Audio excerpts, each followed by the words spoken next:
وداعيا إلى الله بإذنه وسراجا وقمرا منيرا. فقد قال الله تعالى في كلامه المجيد وفي فرقانه الحميد: أعوذ بالله من الشيطان الرجيم. بسم الله الرحمن الرحيم. يا أيها الذين آمنوا قوا أنفسكم وأهليكم نارا. صدق الله المولانا العظيم وصدق رسوله النبي الكريم، ونحن على ذلك من الشاهدين والشاكرين. والحمد لله رب العالمين.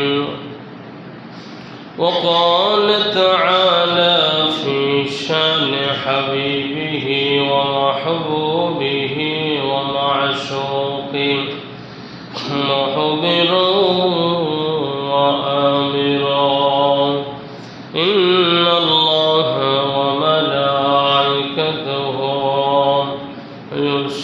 يصلون على النبي يا أيها الذين آمنوا صلوا عليه وسلموا تسليما.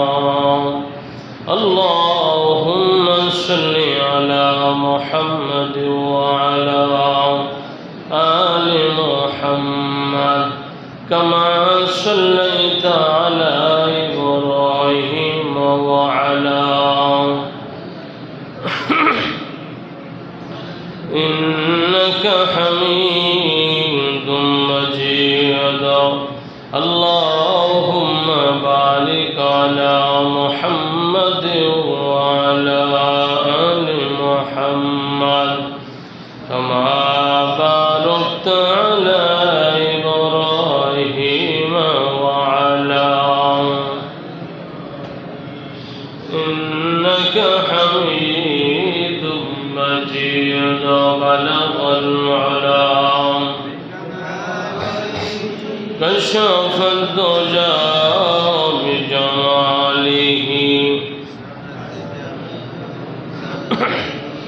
صلوا عليه. لا إله إلا الله لا إله إلا الله لا إله إلا الله لا إله إلا الله لا إله إلا الله لا إله إلا الله لا إله إلا الله لا إله إلا الله لا إله إلا الله لا إله إلا الله لا إله إلا الله لا إله إلا الله لا إله إلا الله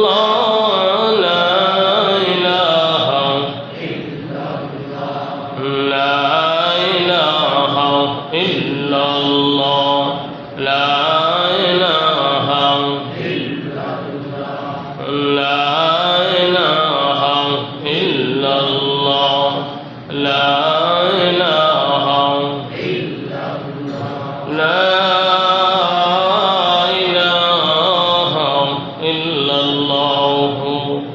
মুহাম্মাদুর রাসূলুল্লাহ।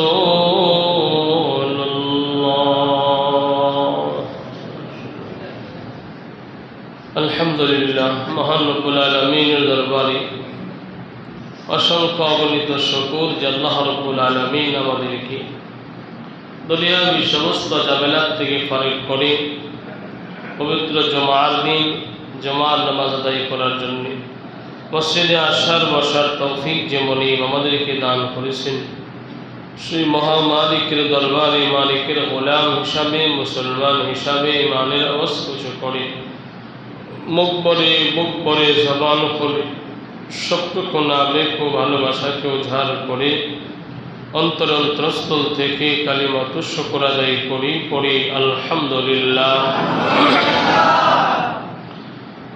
লক্ষ কোটি দরুদ ও সালাম বিশ্ব মানবতার কান্ডারি মুক্তির দিশারি রহমতে আলম নবী সৈয়দুল মুরসালিন খাতামুন নবিয়িন হযরত মুহাম্মদ মুস্তাফা সাল্লাল্লাহু আলাইহি ওয়াসাল্লাম। সর্বোপরি শুকর যে মহামালিক আমাদেরকে মানুষ বানিয়েছেন, যিনি আমাদেরকে আশরাফুল মখলুকাত সৃষ্টি জগতের ভিতরে শ্রেষ্ঠ মখলুক ইনসান তথা মানুষ বানিয়েছেন, যে মাবুদ আমাদেরকে অসংখ্য অগণিত অফুরন্ত নিয়ামতের ভিতরে ডুবে রেখেছেন, যার অতীব দয়া ও মায়ের মাধ্যমে আমরা বেঁচে আছি। মুহতারাম হাজিরিন, আল্লাহ রব্বুল আলামিন পবিত্র কালামে পাকের মধ্যে দুনিয়ার সমস্ত মুসলমানদেরকে আল্লাহ তাআলা লক্ষ্য করে উদ্দেশ্য করে আল্লাহ তাআলা ইরশাদ করতেছেন যে দুনিয়ার সমস্ত ইমানদার মুমিন মুসলমানেরা, তোমরা নিজেরা জাহান্নামের আগুন থেকে বাঁচো এবং তোমাদের আহাল যারা আছে, তোমাদের আপনজন আশপড়শী, তোমাদের সমাজ, তোমাদের দেশ, তোমাদের পুত্র যারা আছে, এদেরকে জাহান্নামের আগুন থেকে বাঁচানোর মেহনত করার চেষ্টা করো। এই আয়াতের ব্যাখ্যা লিখতে গিয়ে মুফাসসিরিন কেরামগণ বলেন যে নিজে জাহান্নামের আগুন থেকে বাঁচা, এটা হলো প্রত্যেকটা মুসলমান ইমানদারের জন্য ফরজে আইন। যেই ফরজে আইন এটা হলো অবশ্যই তাদেরকে বাঁচতে হবে, নিজেকে জাহান্নামের লাকড়ি হওয়া থেকে বাঁচাইতে হবে। আল্লাহ পাক যে জাহান্নামের ইন্ধন হিসাবে মানুষ এবং পাথরকে আল্লাহ পাক লাকড়ি বানাবেন, ওখানে মানুষের মধ্য থেকে মুসলমান ইমানদার বিশ্বাসী যারা, তারা নিজেকে ওই জাহান্নামের লাকড়ি হওয়া থেকে নিজেকে বাঁচাইতে হবে। আর এই বাঁচানোটা হলো ফরজে আইন। বাঁচানোটা কি বলেন? ফরজে আইন। ফরজে আইন, ফরজ হলো দুই প্রকার, একটা হলো ফরজে আইন আর একটা হলো ফরজে কিফায়া। ফরজে আইন হলো এমন ফরজ যেটা নিজেকেই করা লাগে এবং অবশ্যই করা লাগে, যেটা ছাড় দেওয়ার, ছেড়ে দেওয়ার কোনো সুযোগ বা পথ পদ্ধতি থাকে না, এটাকে ফরজে আইন বলা হয়। যেটা নিজেকেই করতে হয় এবং অবশ্যই করতে হয়, সময় মতোই করতে হয়, ওয়াক্ত ঠিক রেখে করতে হয়, এটাকে ফরজে আইন বলে। ফরজে আলাল কিফায়া যেটা নিজের উপরে ফরজ হইলে অন্য কাউকে দিয়া করানো যায়,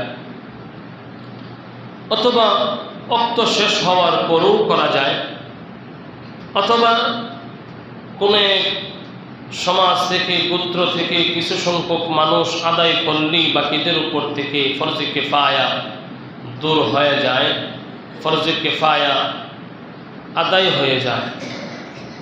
তো আল্লাহ তাআলা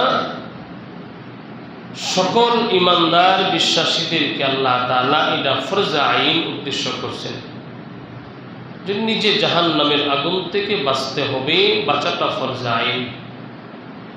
তাইলে আমরা যারা কালিমা পড়ছি লা ইলাহা, পড়েন কালিমা পড়েন লা ইলাহা ইল্লাল্লাহু রাসূলুল্লাহ সাল্লাল্লাহু আলাইহি ওয়াসাল্লাম। এই কালিমা যারা সাক্ষ্য দিছি আমরা সকলের উপরে এখন ফরজ আইন হলো নিজেকে জাহান্নামের আগুন থেকে বাঁচানো। ফরজ আইন, আবশ্যকীয়, লাজিম, যেটা অবশ্যই আমাদেরকে পালন করতে হবে।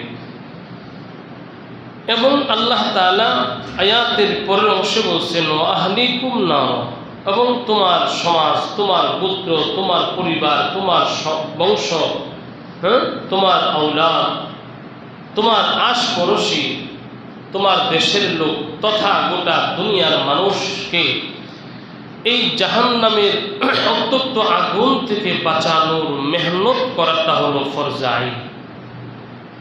এখানে সূক্ষ্ম একটা কথা এটা বুঝতে হবে, নিজেকে জাহান্নামের আগুন থেকে বাঁচানোটাই ফরজ আইন, আর আহালকে, জাতিকে, অন্য মানুষকে জাহান্নামের আগুন থেকে বাঁচানোর চেষ্টা করাটা হলো ফরজ আইন, বাঁচানোটা না। কথাটা বলছেন আপনারা? একটা হলো বাঁচাই ফরজ আইন, এটা নিজের বেলায়, আর একটা হলো বাঁচানোর চেষ্টা করাটা ফরজ আইন, এটা অন্যের বেলা। অন্যের বেলা বাঁচানোর চেষ্টা করা ফরজ আইন, যদি চেষ্টা করে তাইলে তার হক আদায় হয়ে যাবে। বাঁচাইতে হবে এমনটা না, বাঁচানোর চেষ্টা করা।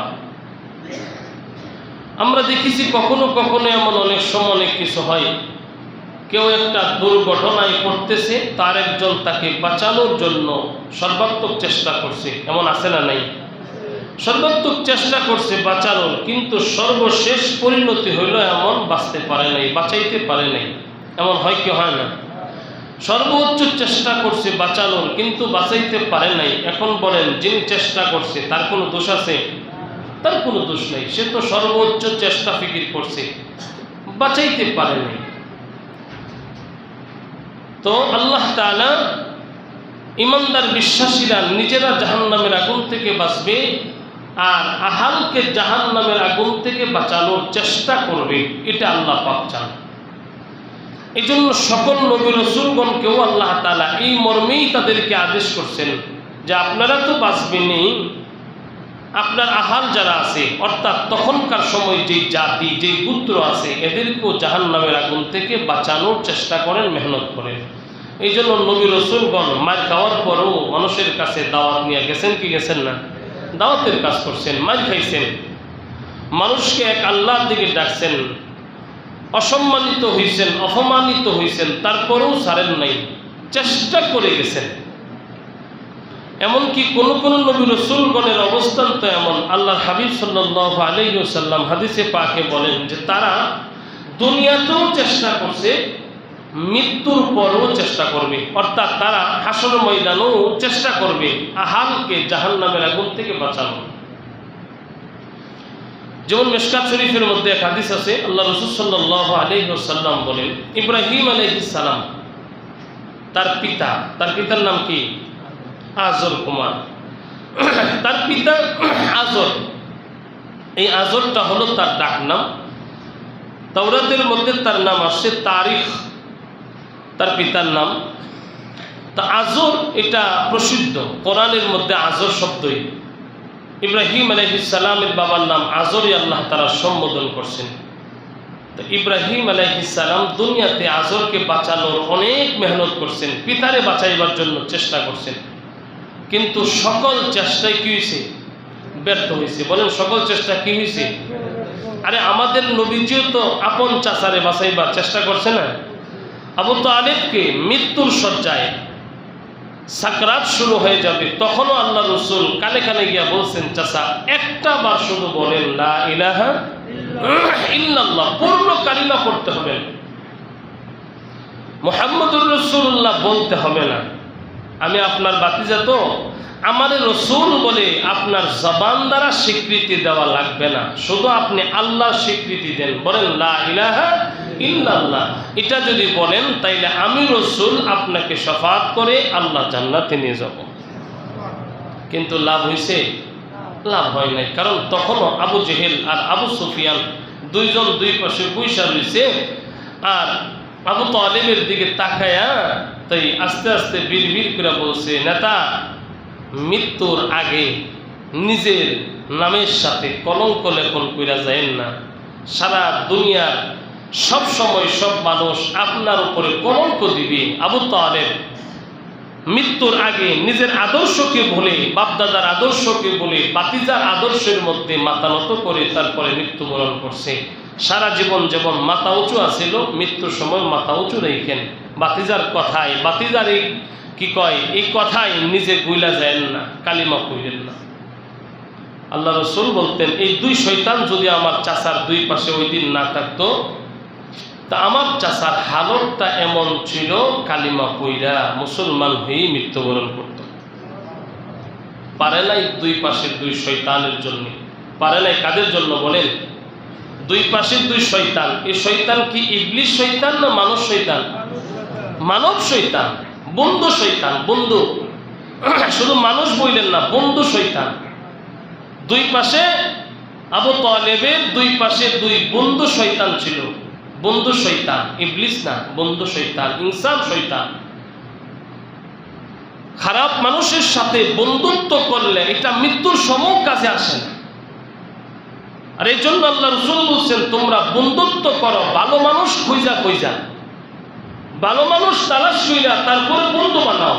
খারাপ লোকের বন্ধু বানাও না, তোমার মৃত্যুর সময়ও তোমার ধ্বংস দিকে ধাবিত করবে।